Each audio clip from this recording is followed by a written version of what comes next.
Chapter of Physicians for a National Health Program. My name is Ollie Fine.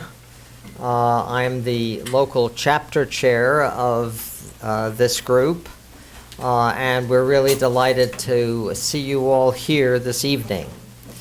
I would like to mention that next month we have a forum coming up on March 22nd in this room entitled The Need for Comprehensivists. Have you ever heard of that? They're the opposite of partialists, right? And it will be a discussion on the past, the present, and the future of urban family medicine and health. So hopefully we will see you all here for that event. I thought, just to lead out very briefly, I'd like to introduce Katie Robbins, our executive director here for the local chapter, just to give you an idea over the next couple of months, some of the things that our chapter is engaged in doing. So let me turn things over to Katie Robbins. Thank you, thank you. Hey, everybody.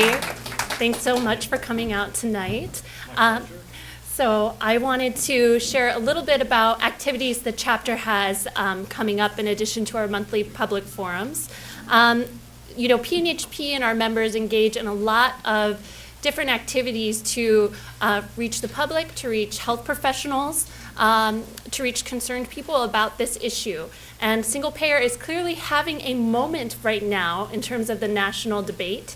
So to share some examples of the kind of things we have coming up and maybe to spark some ideas on connections you might have that would be a venue for PNHP members to come out and talk to groups of people that you know. The American Medical Women's Association is having us lead a legislative advocacy training at their workshop at the end of the month at Columbia PNS. So we'll be working with medical students talking about how we've built a campaign around the New York Health Act and how that might relate to other legislative efforts they'd be interested in. Those of you who follow PNHP know that we've been pushing the new documentary film Fix It, Healthcare at the Tipping Point, a really well-made documentary that makes the case for single payer from the business person's perspective, a largely unheard constituency in the movement for single-payer healthcare. And so screenings are happening, sponsored by the League of Women Voters in Westchester next month, and one of our members, Betsy Rosenthal, will be speaking along with Assemblywoman Paulin after the screening.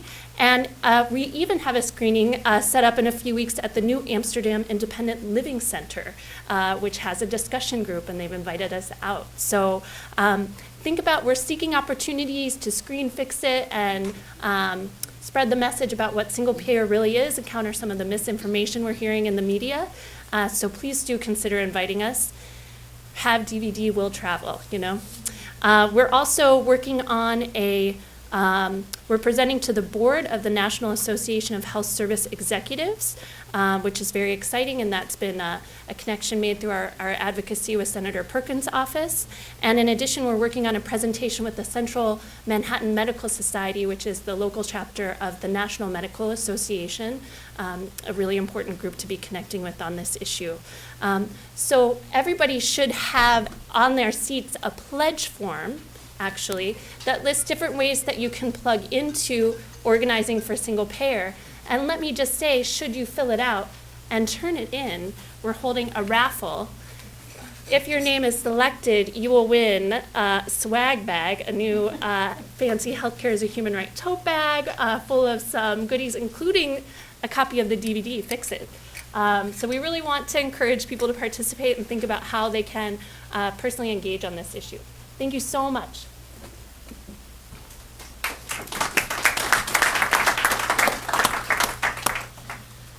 So I would like to introduce the moderator for our panel discussion this evening, and that is Dr. Donald Moore. Dr. Moore is a graduate of Yale Medical College who did his residency training in general surgery. And went from there to become an emergency medicine physician out at Kings County Hospital for a period of time. And then about 10 years ago, is it, or maybe 12, 15, he decided to really go into general practice. And he is one of the truly remarkable physicians working in Brooklyn, providing care, particularly to the Medicare and Medicaid population. He's on the medical staff of the New York Methodist Hospital in Park Slope, but is really a remarkable physician, I think. He's been active in the Kings County Medical Society, and he is now on the New York Metro board here for Physicians for a National Health Program. And he's going to be introducing our speakers this evening. So let's put our hands together and welcome Dr. Donald Moore.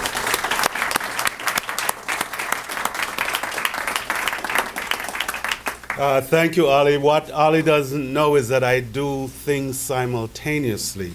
So while I was studying, trying to become a general surgeon, I thought maybe I might be an emergency medicine physician, and at the same time, why not just do everything, be a general practitioner, which is really how I describe myself. You know, I've arrived because I am here with my favorite people. You know, the title of tonight's forum is The Road to Single Payer. You know, I think it's Cervantes said that the journey is better than the inn.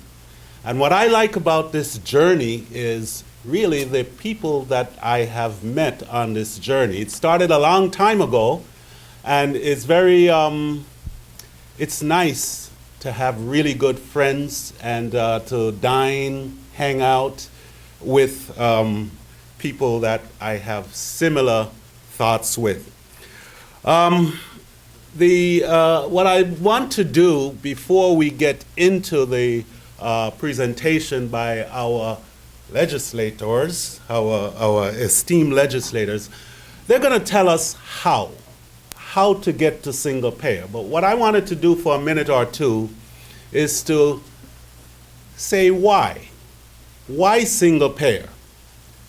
Well, if we look at the quote on the screen here, of all the forms of inequality, and I know the folks in this room have seen this before, most everybody, of all the forms of inequality, injustice in healthcare is the most shocking and inhumane. Martin Luther King.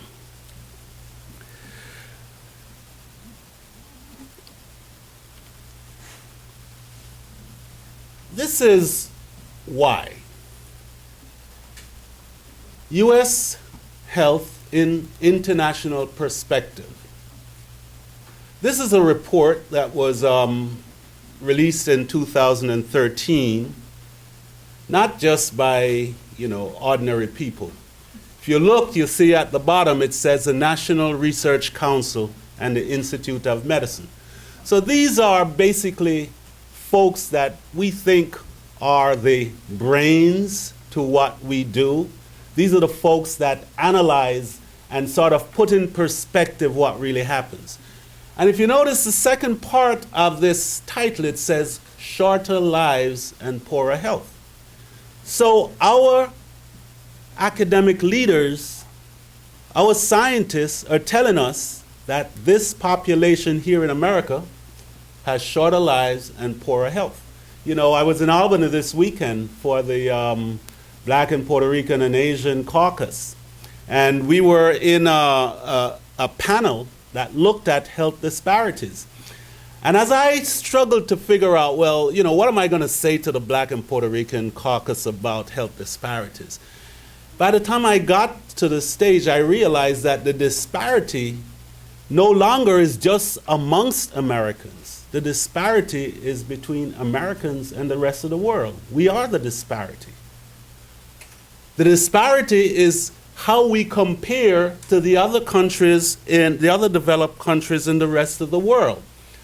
This particular report goes on to say of the 17 high-income countries studied by the National Institutes of Health in 2013, and these are the countries you know, countries like Canada, France, Germany, Japan.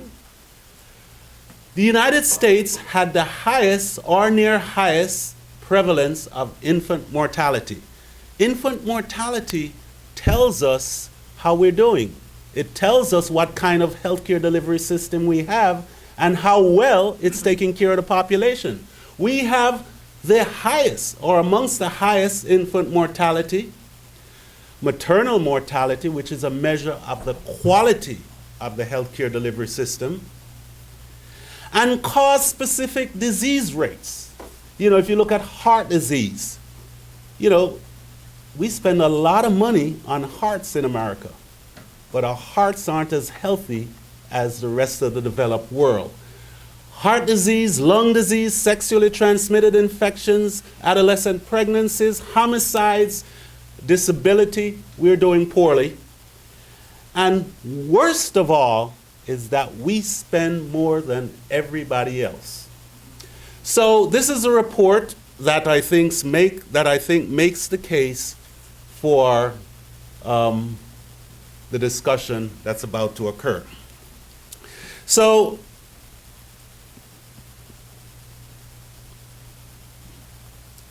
the two gentlemen that will be presented to you today, these are Ivy League men. Senator Perkins, he represents the 30th Senatorial District, which includes Harlem, Upper West Side, Washington Heights. Well, when this guy was a kid, he went to Collegiate Preparatory School in Manhattan. So I never heard about that, so I Googled it. Well, this is probably, if it's not the oldest, it's one of the oldest schools in America. Well, he left there and went to Brown, you know, scholarship, studied. I didn't get a scholarship. He must have been really smart. You must have been rich. No. Anyway, you know, he studied political science. Then, of course, he went back to Harlem, I think, and he became a community organizer.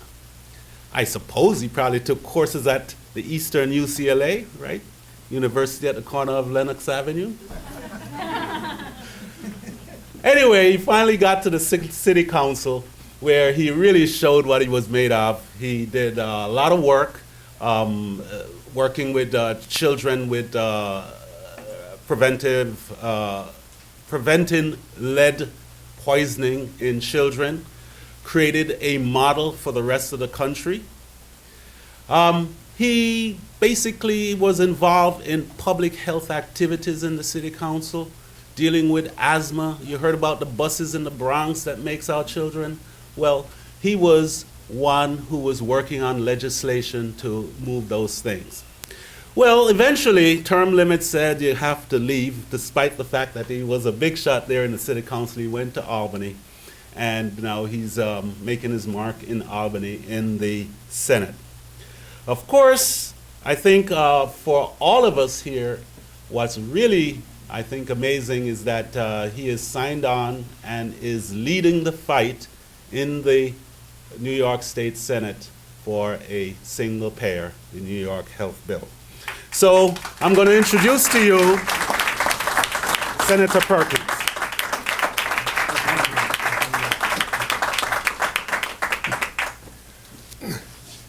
Thank you very much. Good evening. Good evening.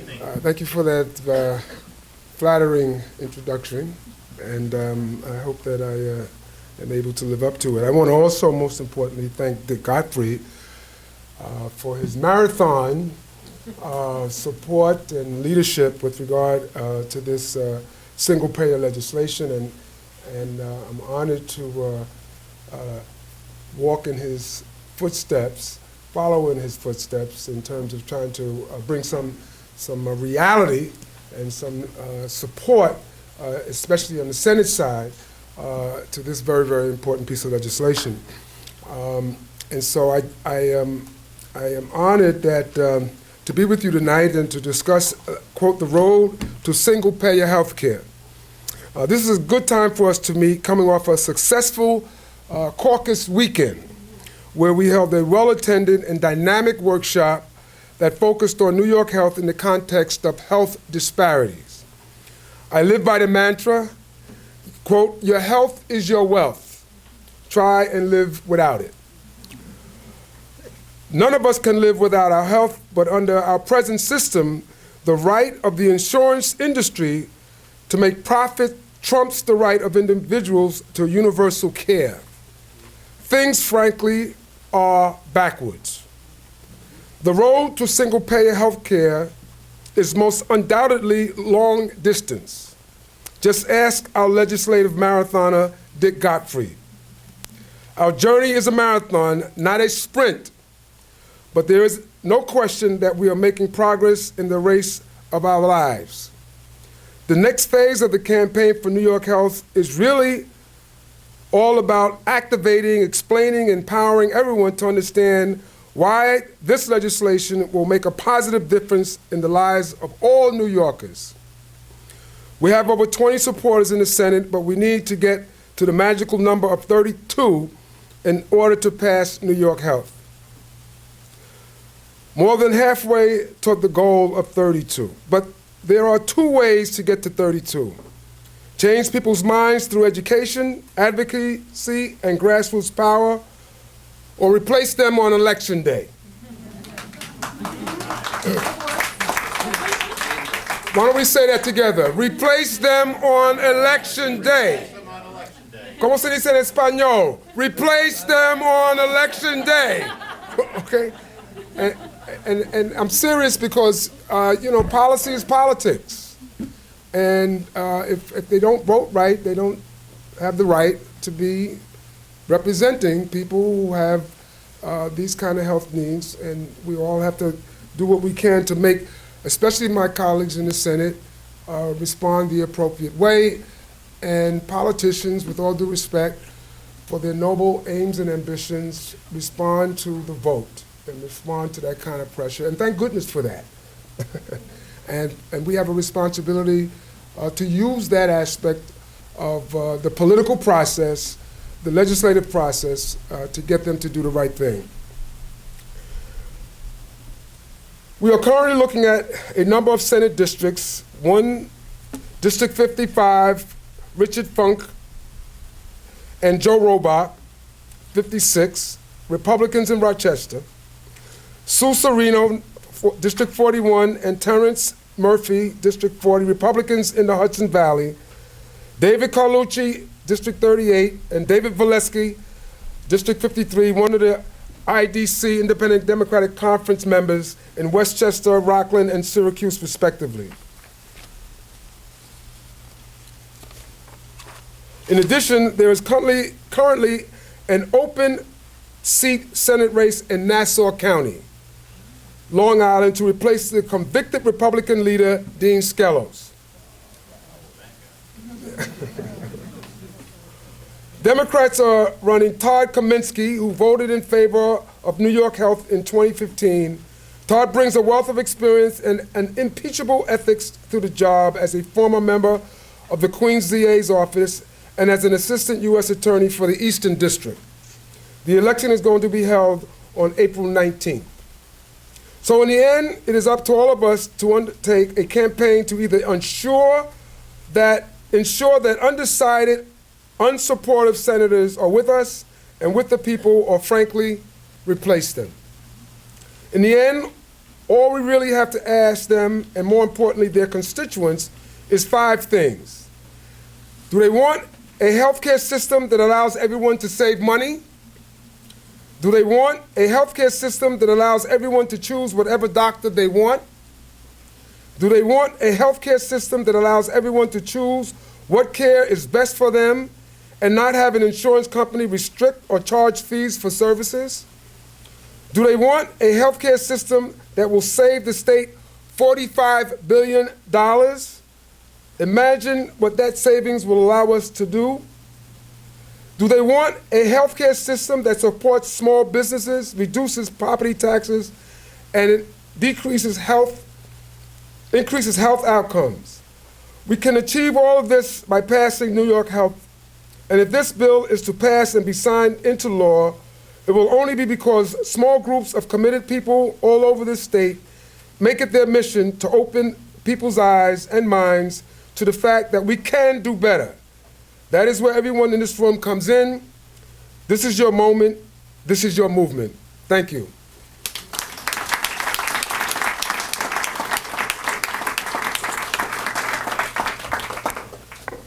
We're going to be able to take questions for Senator Perkins in a few minutes. But before we do that, I'd like to introduce to you our second speaker. That's Assemblyman Richard Gottfried. Dick, I hear people call him affectionately. He represents the 75th Assembly District, which includes Chelsea, Hell's Kitchen, parts of the Lincoln Center area, basically the west side of Manhattan. He's been chair of the Health Committee in the Assembly since 1987. That's as long as I've been in practice. Most of you probably know a lot about him. What you may not know is that this guy went into the Assembly when he was 23 years old.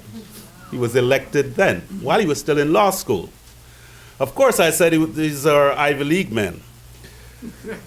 Stuyvesant High School, Cornell College, and of course, his law degrees from Columbia.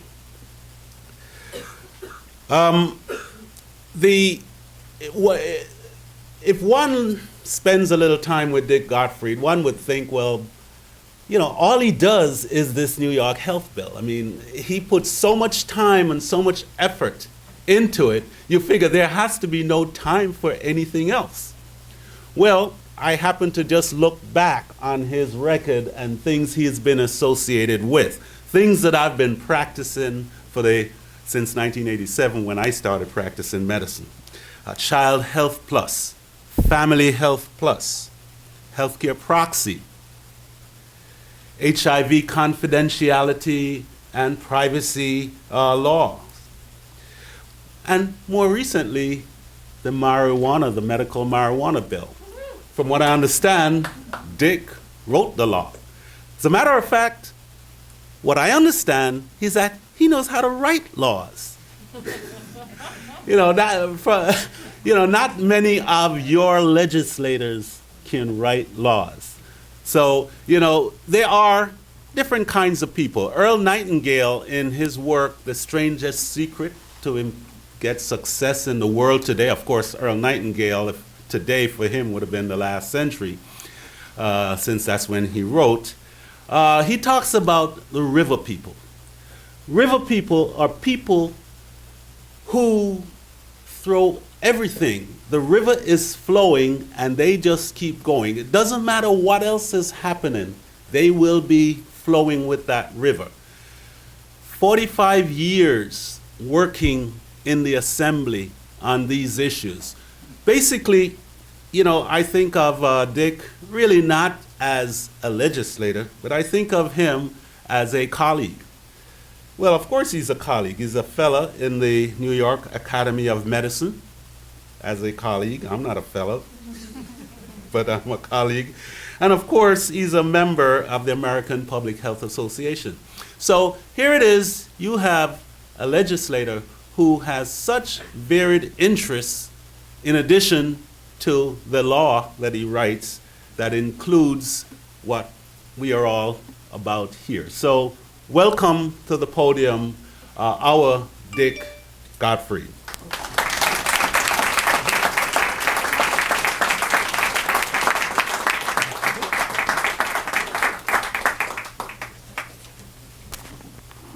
Well, thank you, Don. It's great to be with all of you again. While we're thinking about quotes about journeys, I've been supporting single payer since a handful of people talked me into it just about 25 years ago. So if the journey is the pleasure, I've had enough pleasure. I'm ready to arrive. I don't know about you. Yes, sir. Yeah. Yes, sir.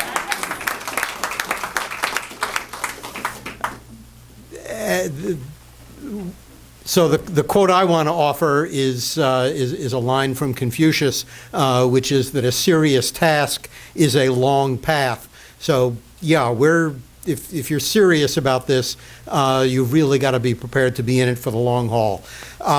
We've all heard so many people who say, well, of course single payer is the only way to pay for health care, but it could never happen.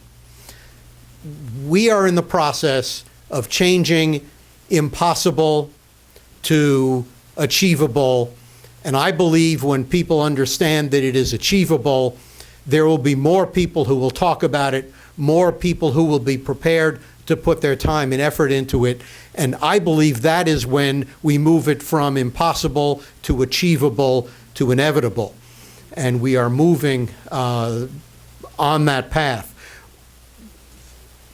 We've made some really great achievements in the last year or two on this movement, and PNHP and Katie and Annette have done just amazing work in helping to move that forward. And so for any of you who ever wonder whether your donations to PNHP are worth the investment, I can assure you they are. We've had more organizations than ever endorsing the bill in the last couple of years. Within the last week, the Community Service Society, which is a more than century-old bulwark of social work and progressive advocacy in New York, endorsed the bill, and their health policy person, Elizabeth Benjamin, who many of you may know, who's been a single-payer supporter for many years, is now ready to roll up her sleeves and really go to work on this, on making this happen. We've got more support from the labor movement than ever before. Unions like the New York State Nurses Association, which was one of the group that talked me into supporting single payer back in the spring of '91, and 1199 and the New York State United Teachers. Those three unions have not only endorsed the bill, but all three of them, each of them has given us $25,000 to support the lobbying campaign for the bill, and we're working on getting a second hit out of them for this year. The 32BJ and the Retail Wholesale Department Store Union, United Food and Commercial Workers, and the UAW, and the CWA, and parts of the Teamsters and the Steel Workers, and I know I'm leaving many out, the Professional Staff Congress, the United University Professions, the UFT, my mother's union. NYSUD, of course, was my mother-in-law's union, so I'm well covered there. Oh, my mother-in-law was also a NYSDA member. Good union family. So the labor support is really moving forward. We're working on bringing on board some of the building trades, which, as some of you may know, are not knee-jerk liberal organizations, but I think we're making good progress with them.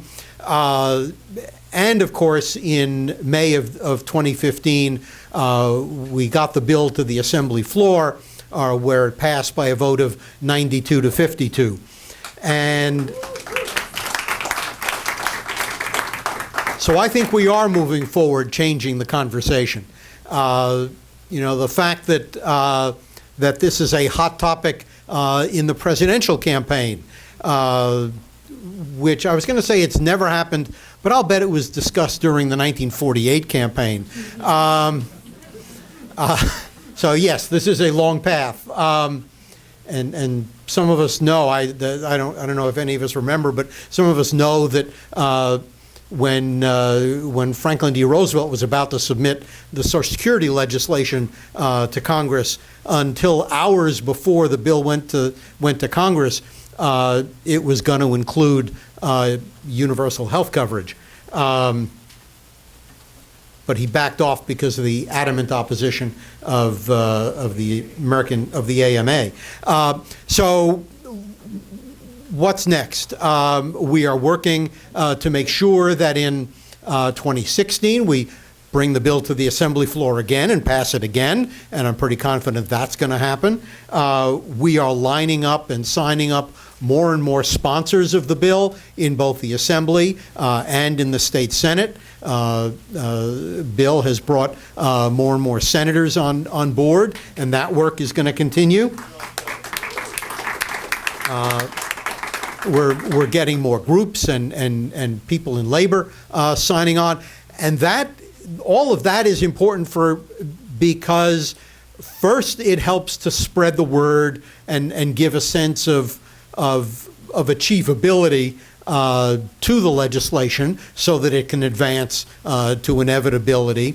It's also important because while the insurance industry has from the start opposed the bill, and put out memos in opposition, no big surprise, they don't waste their money. They have not really done the kind of full court press that people like the insurance industry and the pharmaceutical industry can do on legislation. That will come.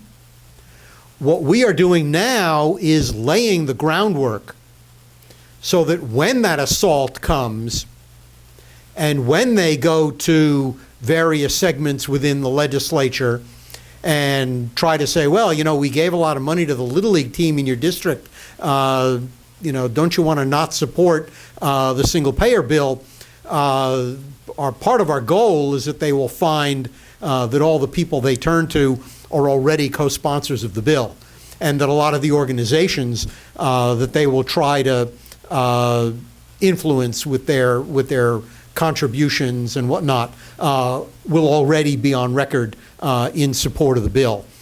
In the presidential campaign, and let me stress, I have not formally endorsed a candidate. I'm pretty sure who I'm going to vote for in the primary, but there are people, let's say, who should know better, who have been trashing Bernie Sanders' support for single payer, and some of them are doing that because of their ties or hope for ties to the insurance industry. Some of it are doing it because of their political ties to people who have those ties to the insurance industry.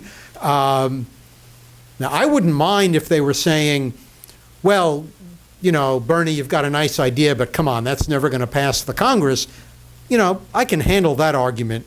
But what I consider really profoundly dishonest attacks that are being made on the bill, I think are really unacceptable. And they're being thrown by people who not only should know better, but I think it's safe to say do know better. We could all name a couple of them, and Paul Krugman and Ken Thorpe and a couple of others like that.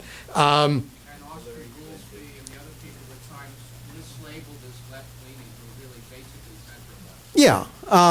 So, we need to lay the groundwork to be prepared against that onslaught that will come the more we succeed in our work.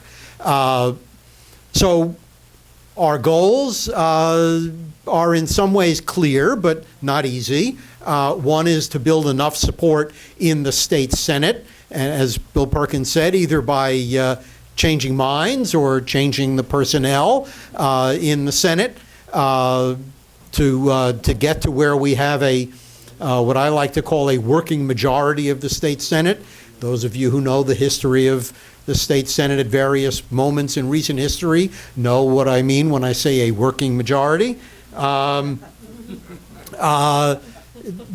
believe that is in striking distance I believe that between the special election out in Nassau that Bill was talking about and other elections this coming fall, I think we really have a good shot at getting the 3 or 4 more Democrats elected to the state Senate that would really change things around.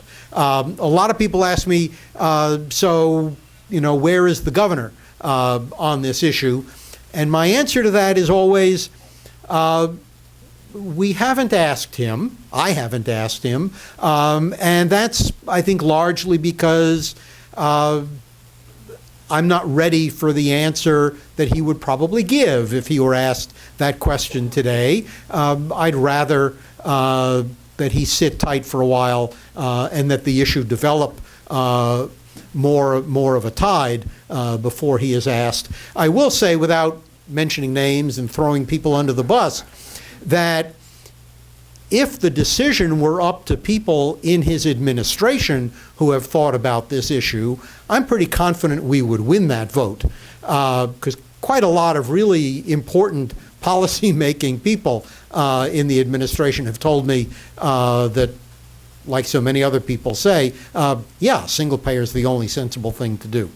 So we have our work cut out for us, but we have come a lot farther than we've ever been before, at least, I don't know, since 1948. And I wasn't really paying attention to this in 1948. I did exist in 1948, but, I wasn't reading the paper. Yeah, I was, busy rolling around on the floor, frankly. But we've come a long way. We know what we need to do to go the distance, and I think we have the kind of support and the kind of work plan that we need to make this really happen here in New York. So thank you for all of your support and your involvement so far, and what I know is going to come. And special thanks to all the folks at PNHP who have really been critical to moving this forward. Thanks.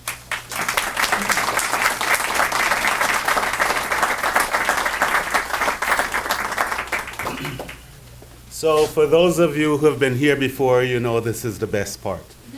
So this is where you get to talk, converse with the minds up front. Now, of course, the best minds in Albany is in this room tonight. So, and clearly the intelligentsia on single payer is in this room tonight. So I can't wait to see what's going to happen. So it's all open. We'd like you to do the back and forth with the dialogue. All right, thank you. Yes, the lady in the brown jacket has a question. And could you state your name for us, please?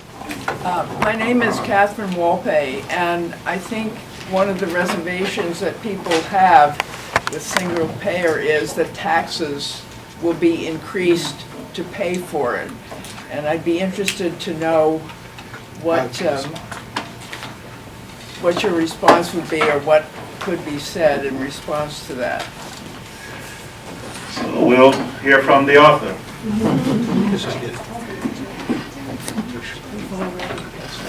I think the key to that, responding to that, is that, number one, today we pay really high and rising regressive taxes to the insurance industry.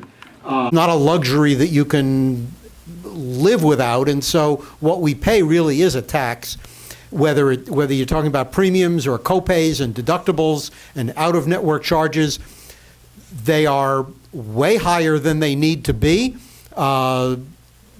71 billion, according to Professor Gerald Friedman's analysis of the bill, because we pay so much money for insurance company administration and healthcare provider administration and inflated prices to drug companies, all of which a single payer bill would deal with. And yes, instead of writing a check to an insurance company, people will be paying money to the government, and therefore you can say, ooh, that's a tax. But the truth is that for 98% of New York households, they will be spending less under the New York Health Act between them and their employer on the premiums to pay for the New York Health Act, less than they are spending today on premiums, deductibles, copays, and out-of-network charges and other out-of-pocket expenses. And except for the people who are really close to being in the top 2%, it'll be dramatically less. So almost every New Yorker will have more money in their wallet if the New York Health Act passes than they do today. So that's the bottom line. Keep going up. That's funny. Just state your name first, please. I'm Mary Dewar. I'm a nurse educator, retired. I want to ask about the chair of the health committee in the Senate. What are you going to do about him?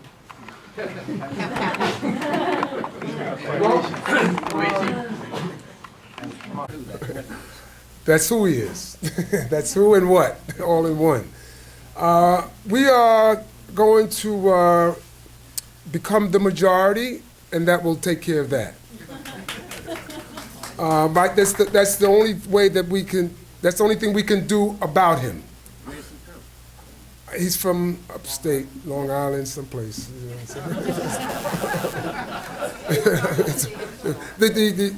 Unless you want to talk about joining us in a campaign to, which we do have, to replace some of those more vulnerable ones, I would welcome that kind of conversation because we're constantly raising money and organizing around trying to replace some of those folks, and he's one of them that's on the hit list. So if you're serious about that kind of conversation, you should leave your name and number with Raphael, and we will include you in our efforts towards that end. We are constantly raising money, mobilizing, organizing to take back the majority so that we can have the opportunity to pass the kind of legislation such as this that would make sense to the people. So it's a political dynamic, quite frankly, that's at stake right here. By the way, in that regard, I handed out to every one of you this petition. It's a very simple-minded petition that goes to the governor, who, by the way, I think is really negligent by not taking some leadership on this. But I think that if he hears from people through this type of a petition, if you have a better way in terms of a letter or some other kind of petition, that's fine too. You don't have to use this. But each of you, I think, has received a copy of this. There are other copies that are available. It'd be great if you take this. It's very simple. Get a few signatures on it, send it off to the governor, and let him know what you care about. And that cannot hurt you at all. In fact, quite the opposite. It will help him realize that the work that Dick Gottfried has been doing for so many, many years is not work that has not been understood and that people have not ignored, and in fact that people are riled up about. And I think it would matter to him a great deal. He has aspirations. Why don't we make sure that he carries the right inspirations towards that end? So it's very, very important that this conversation is not just an opportunity to hang out tonight, but an opportunity to mobilize around this type of legislation in a way that can make a difference. We go to a lot of forums, and we have a lot of wonderful conversations, and we're happy to be there no matter what, but nevertheless, it's very, very important that everybody take an action. Ask a question, make a criticism, make a speech, say whatever you think, or do whatever but if you don't take an action, then the purpose of the evening and the purpose of the movement becomes useless. You understand what I'm saying? So find out some way, if not this way, another way, but find out some way, and I dare say each and every one of you is involved with at least 2 other organizations that you might have gone to tonight if you didn't come here first. So this is an activist group. So use that activism in a way that makes a difference when it comes to your health. Your health is your wealth. Let's make sure we don't let it go to waste. First, the gentleman in the black. My name is Leslie Zoll, I'm a cardiologist. I am interested to know if either of the legislators have spoken to business groups or business leaders. I know that sounds a little counterintuitive, but I think if they're going to save money, they should hear about it and know about it. Has that outreach been done? Did everyone hear the question? Or the Yeah. point? We've had some contact with people in the business community. It hasn't gotten us very far yet. And, you know, I've always had the sense, like from the very start, that the problem with this issue with the business community is not so much the merits and the substance, because substantively, the vast majority of businesses would be way ahead of the game if single payer were enacted. And that's been clear all along. I've always felt that it's more a question almost of religion, that people in the business community are convinced that if it's a government program, it can't be good for me, and it's inevitably going to end up costing me, the business person, a whole lot more and mess with my life and everything else. And you know, it's kind of like if you were trying to convince the church that, you know, they should try to find gluten-free wafers. You know, you're not going to make any headway there. But I think one of the best developments is, well, first of all, I think the burdens of the current system on the business community are getting more and more serious and more evident, and to people in the business community. And I think the Fix-It documentary is an extraordinarily powerful message. And I think the more we can do to get it screened with some business organizations and business leaders, I think that is a powerful enough documentary that it may be able to break through even the barrier of religion. Are they all on the bill? We have to lobby. You know, charity begins at home. So each of us needs to, tonight or sometime or another, go and make sure that those folks that you put in these positions of power and influence are doing what's best for your health and for the health of your neighbors and for the health of your constituents. And if they're not on the list, let us know so we can help them understand what you're trying to tell them. For New York Health and an organizer with PNHP, all of you have on your seats a pledge sheet, right? If everyone in this room filled out that sheet and picked at least one thing, better two things that they could do to help move this movement forward, as Senator Perkins put it, this is your moment, this is your movement, right? There are really, really easy ways for you to see this historic, help New York State take an historic step forward. You know I want to be there when we cross the finish line. I want to be one of the ones that spikes the ball, right? You do too.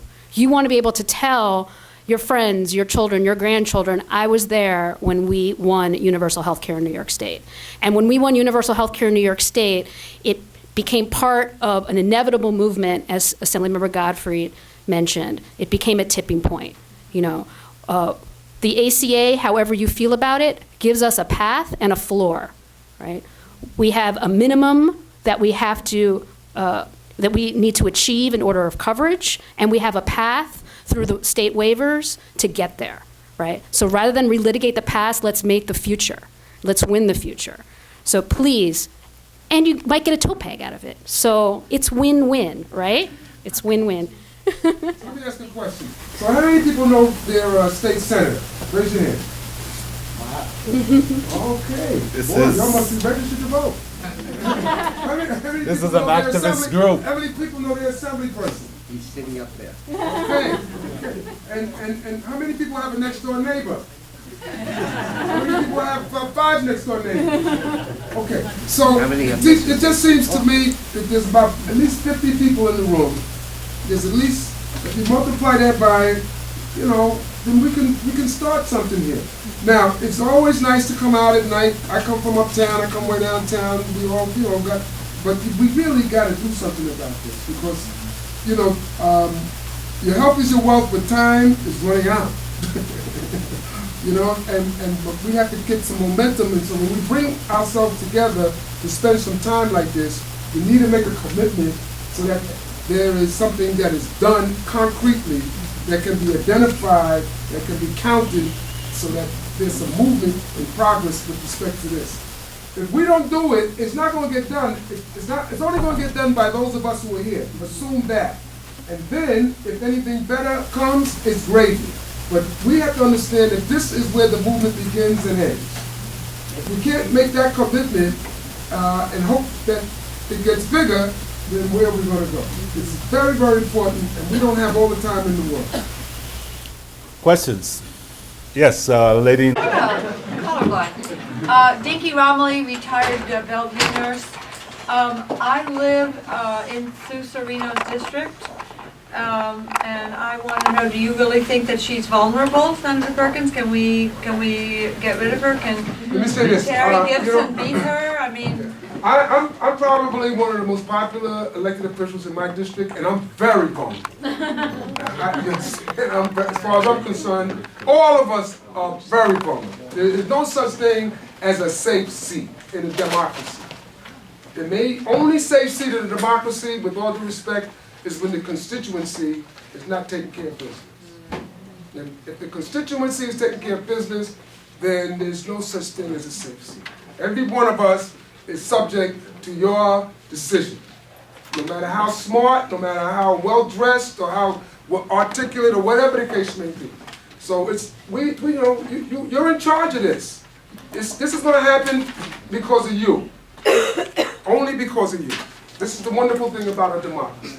And so, if we don't leave here with a commitment to do more than 3 signatures, or 2 signatures, if we don't talk to our local elected officials, our neighbors, our friends, even the people that we don't like, if we don't tell them, I know you don't like me, but this is very important to both of us, then we're not doing what we should be doing. So we have to have that kind of enthusiasm and urgency about this, because time is ticking away from us, not towards us.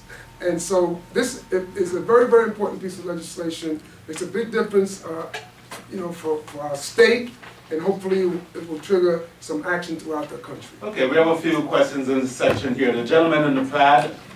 Bruce Rosen, retired city planner. The banking crisis was followed by the hyper-consolidation of the mega banks. And ACA has been followed by the increased consolidation of the hospitals and the appearance of systems of walk-in healthcare. And I'm wondering, because that includes the state of New York, how will these institutions fit into the system? Obviously, we don't want the hospitals to disappear, but we may want hospitals and clinics in areas that remain profoundly underserved. So how is that element dealt with, or should it be dealt with as part of this delivery system? Well, if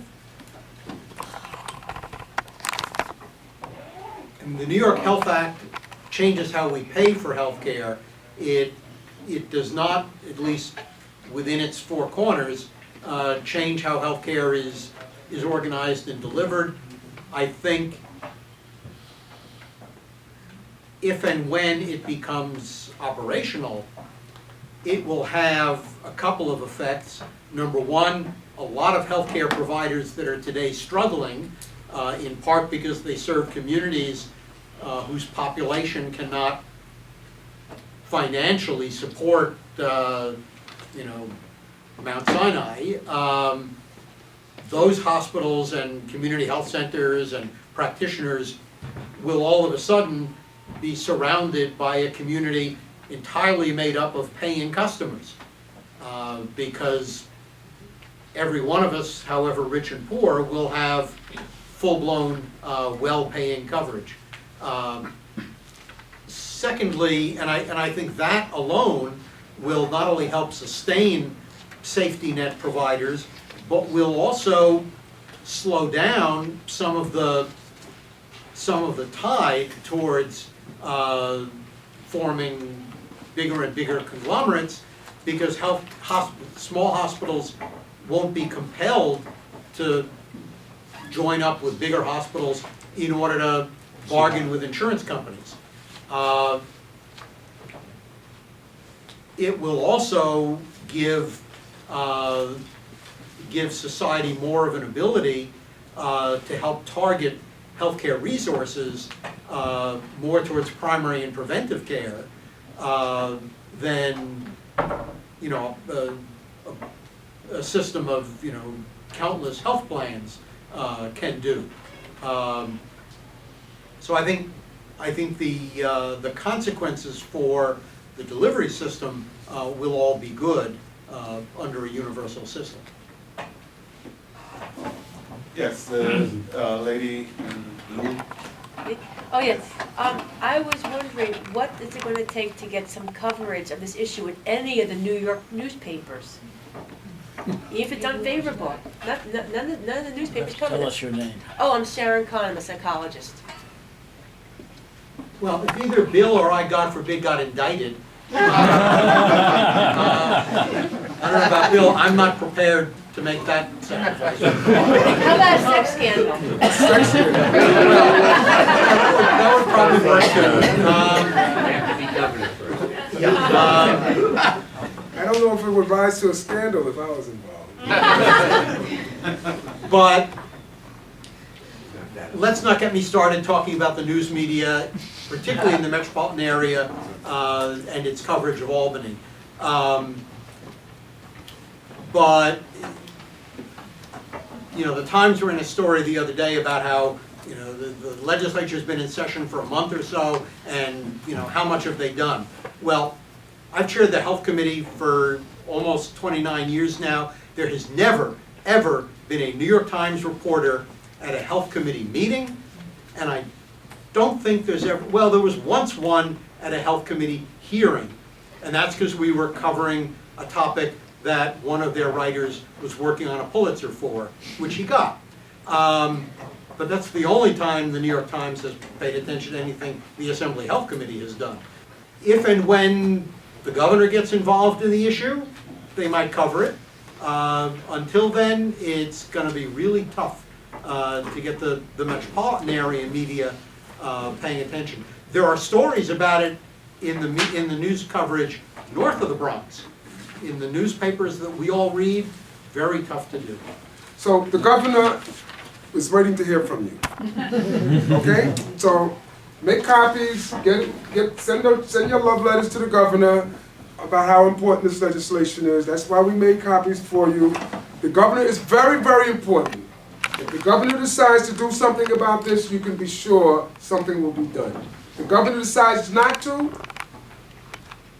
okay, and he needs to hear from you. You don't need to hear from Dick and I now. You need to hear from the governor. You need to let the governor know you want to hear from him. We have a question in this section over here. And you don't have to use this, send your own letter. I'm sure you... Actually, I remember something about 1948. I was reading a child newspaper at that point. And also in 1971, with a group of House staff around the nation, we wrote out a proposal for national health care. So at least some people, even in the medical profession, got involved in single-payer system back then. And the funding that was organized at the time was a 0.5% tax on wealth. Not income, but on wealth across the board, and would fund everything well. My question, though, there are a couple of things. In presenting this and calling it single payer, people do come back and say it's going to cost me more in taxes. It's always what's going out of them. And particularly you mentioned one of the objections early in 48 was from the AMA. What about the medical establishment now? Where are they in relation to this? What can be done about it? And is there something that comes along with the way things are run now with insurance and da-da-da, and particularly malpractice, which is a major issue for them, that could also be taken out and induce doctors and medical people to come in if malpractice is removed, and instead we do something similar to what's done with workmen's compensation, so that if there are injuries, it comes out of the state as well. Well, within the medical profession, I think it is widely believed that if you did a poll of not only of physicians but of the medical society's members, you would find a substantial majority in favor of a single payer system. That is not reflected in the medical society's House of Delegates yet. Two of the specialty societies, the American Academy of Pediatrics in New York and the family physicians, have both strongly endorsed the bill. The American College of Physicians, the internal medicine folks, have gone back and forth on endorsing it and not having a position. We've been reaching out to several county medical societies to try to build support that could ultimately work its way up to the state medical society's House of Delegates. I think that's a steep climb. Because again, they are, I think, convinced that the government will never be nice to them, although the message I try to give to them is, would you rather deal with the insurance industry and their stockholders or a board of directors, aka the legislature, that you at least get to help elect? And I know there are some people in the medical society who will get that point. As for malpractice, the bill doesn't deal directly with the malpractice topic. If it did, we might win the hearts of the medical society, but if we did, we would then get the legal community opposing it, and so I think we don't need to be in the middle of that fight. I think, though, it is correct to say that if people who believe they were victimized by physician error knew that the repair costs of their injury would be fully paid for, there would be a lot less interest among patients in talking to lawyers. And so I think it really would have a dramatic effect on malpractice. Malpractice claims. Just to sort of add to what the Assemblyman got survey last April 2015, and 59% of physicians in New York State favor single payer. That's not the only survey that's been done. Previous surveys, they're done about every 5 years, and consistently the majority of the physicians believe that way. Now, the physicians pretty much reflect what's going on in the rest of the community. Instead of a 1% and 99, we probably have more like a 90% and a 10. The 10% exercise undue influence over the rest of the profession. They're the ones who win out at the House of Delegates. They make the greater contributions to the medical society, and the way it works is if and similarly at the county level. So if the county takes the position, gets to MISNY, the state society, then that perpetuates itself to the AMA. So, but the rank and file physician, the average physician, the majority who are in primary care especially, and the young physicians, the medical students, all favor, pretty much overwhelmingly favor single payer. If I can just say Yeah. one more thing, it's kind of what was said about the concern about what will happen if the state is behind the medical system. My training came in Kings County. At the time that the health and hospital system in the city at the time was the second largest care system in the world, only behind the federal public health system. And it provided extraordinary care when most of the people who came in there had no money to pay. And because there has been a continuing provision of those services through the city, the city health system has shrunk enormously. It is less than half the size it was when I was there. Or constituency that we should be aiming at that you feel would be very important to the progress on this bill? If you could target us in some way, say what you think is most important that we could be doing for you. Senator Perkins, you going to take I would that? say the simplest thing is to make sure your legislators are on the board with the bill. That's the most direct, influential person that you need to first start with. And then once you get some assessment of that, then maybe assuming that they're on the bill, then maybe there's some other constituencies or activists or others that y'all might figure out would be useful to help bring more attention to.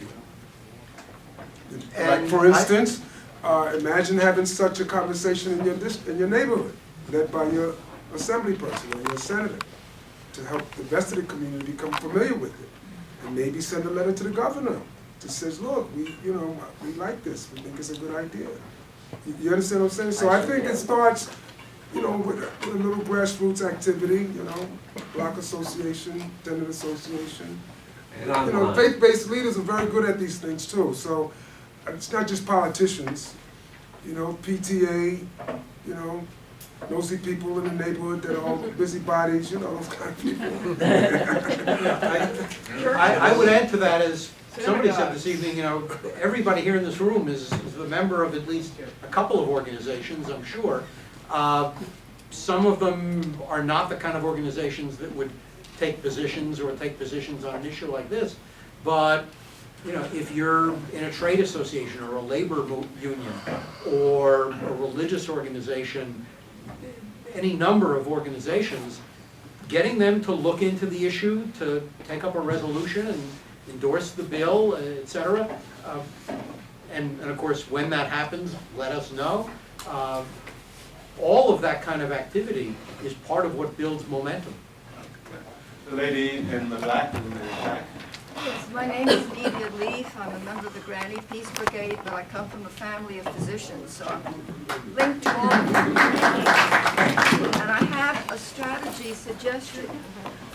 The slide that was there before from the NIH was so powerful. It was called the inferior health status of the USA.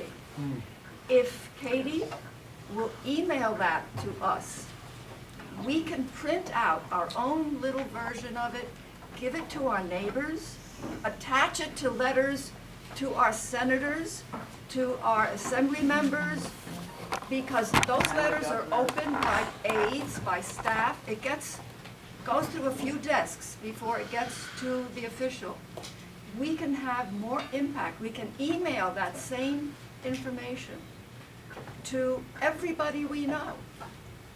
And I think it's so powerful. This is the information that usually comes out to the United Nations.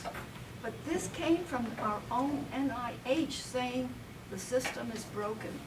So please email it. It was a wonderful slide. So you're referring to the Institute of Medicine, the National Research Council study, the National Academy of Sciences.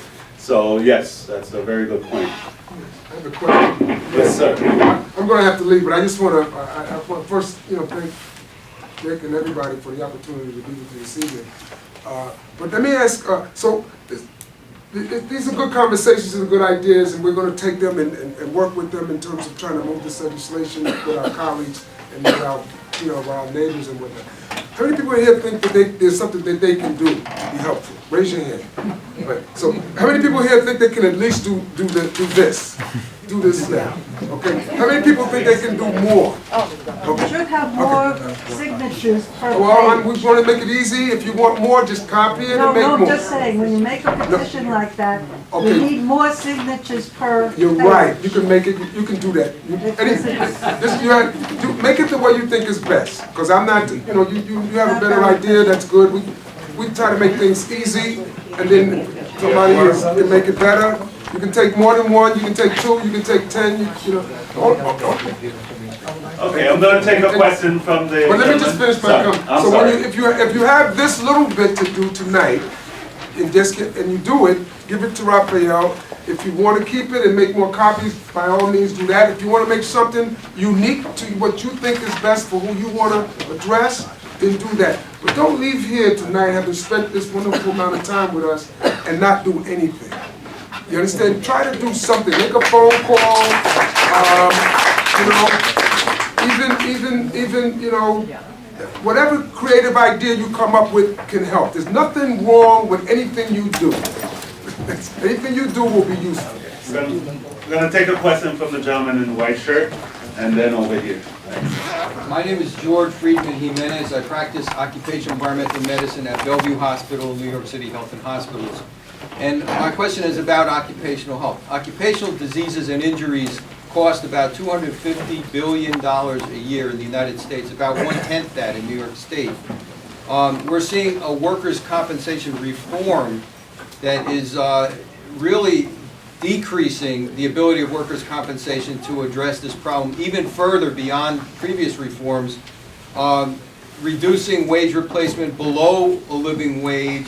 It's taking the ability of people to choose their doctors, and now the employers are going to be able to choose the doctor for you if you have a work-related injury.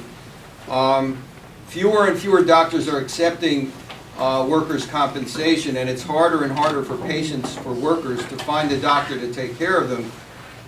It's becoming more difficult to order tests and get physical therapy and other things to treat occupational diseases until the case is established, which takes months and sometimes years. So my question is, how will the New York Health Bill address some of these problems? I think that some of them could be very well addressed in this bill. And in trying to get labor support for New York Health, I think this could be a very powerful part of how we present it to labor. So my question is actually to both of you. If you can tell me, I'm not real familiar with the details of the bills, but how would New York Health address some of the increasing problems of the worsening workers' compensation system so that we can provide better care to people with work-related injuries and illnesses? That's a very important question. The goal is to have the New York health system replace the healthcare component of workers' comp.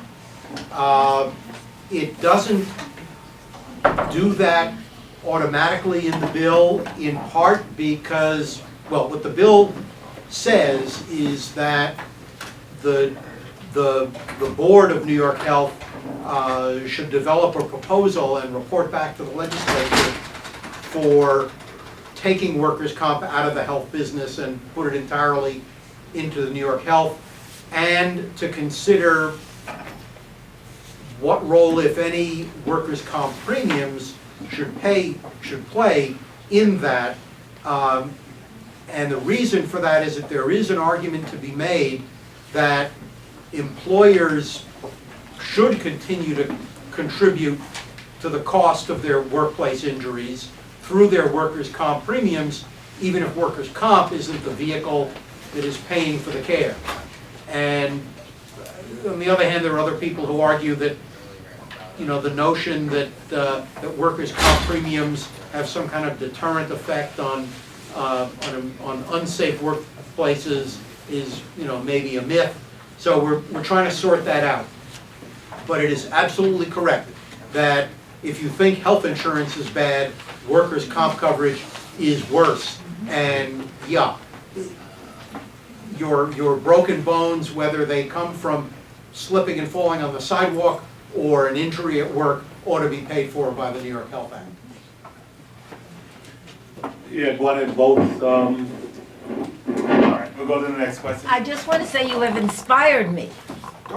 And I live in a neighborhood called Bloomingdale Aging in Place. And they have people coming together to go out to dinner and to see the neighborhood.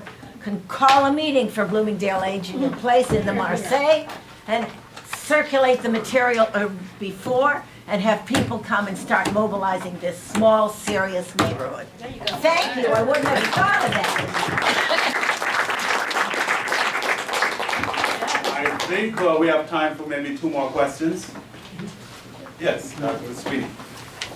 Monica Sweeney, Vice Dean. My name is Monica Sweeney. If I talk too loud, I'm going to cough. Sorry. I have 2 questions. One is, the whole idea of covering all of one's citizens has been done so successfully by whole countries. Whether or not any of the countries who've done it successfully and for a lot less money have been looked at as models. Many countries have done it.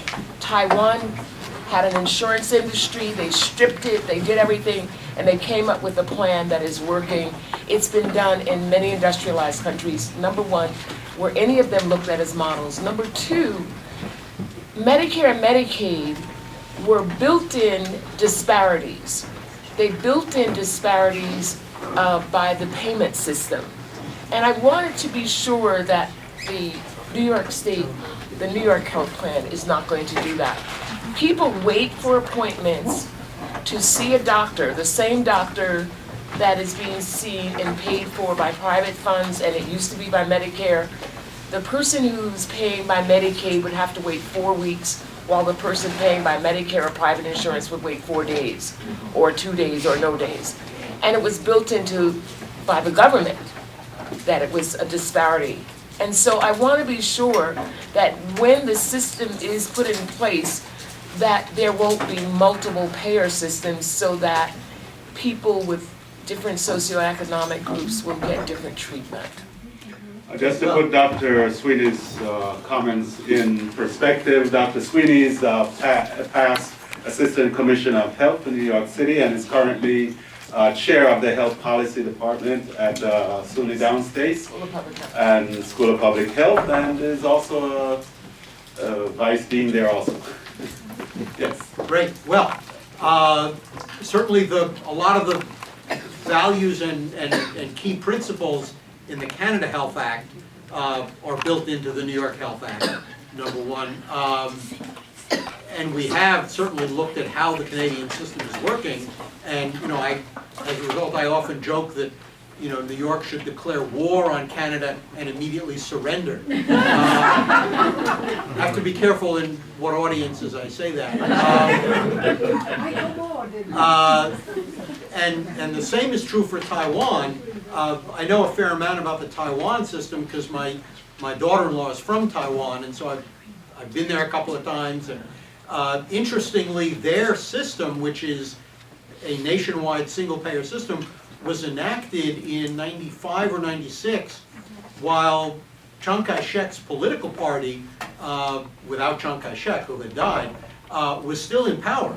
So it was enacted in Taiwan under their center-right party, not their center-left party, which just won a 2-to-1 election, thankfully, a week or 2 ago. That's my daughter-in-law and her family's party. So both of those countries are good models. The interesting thing about Canada is that in Canada, what we think of as the Canadian Health Plan was actually started by 1 or 2 or 3 provinces enacting a plan, and then the whole country caught up with it. That's right. And to me, that's the model of how change will come in this country. So yeah, we've looked a lot at how those countries operate. Okay, we'll take one. Oh, wait a minute, you asked about disparities in payment. A key thing in the New York Health Act is that there would be no disparities in payment.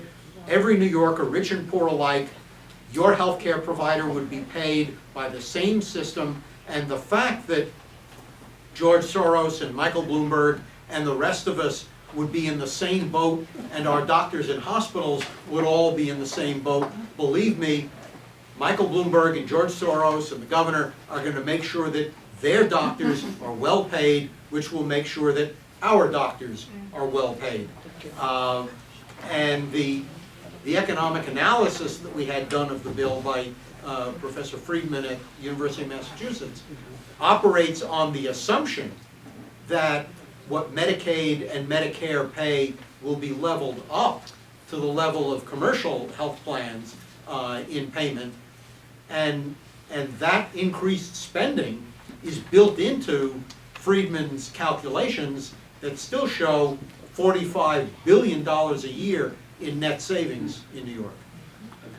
Last question. I'm Nancy Barron. I'm a family medicine doctor. I would really like it if someone would put together an article, or if there is an article that actually explains the bill in detail, because even though I'm all for one payer, I basically have no idea what the guts and bolts of this bill is that we have a chance of passing. So I would invite you to go to nyhcampaign.org. At nyhcampaign.org, under resources, we have the full text of the bill attached to a FAQ, frequently asked questions. We also have the full text separately. It's about 20 pages. It really couldn't get any simpler than that. nyhcampaign.org, that stands for New York Health Campaign.org.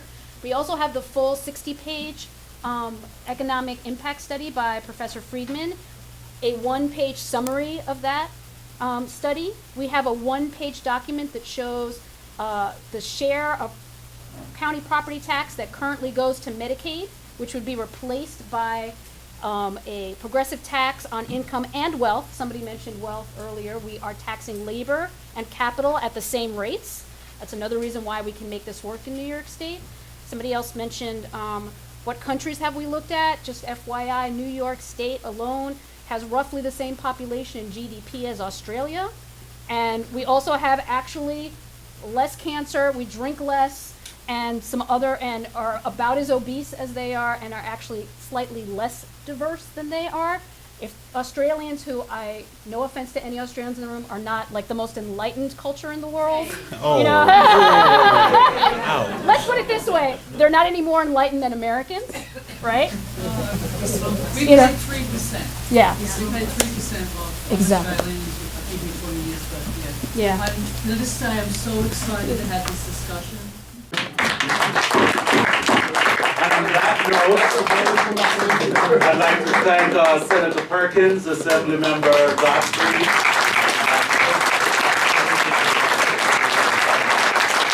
and of course the enlightened group of PNHP, New York Metro, under the leadership of our Ali Fine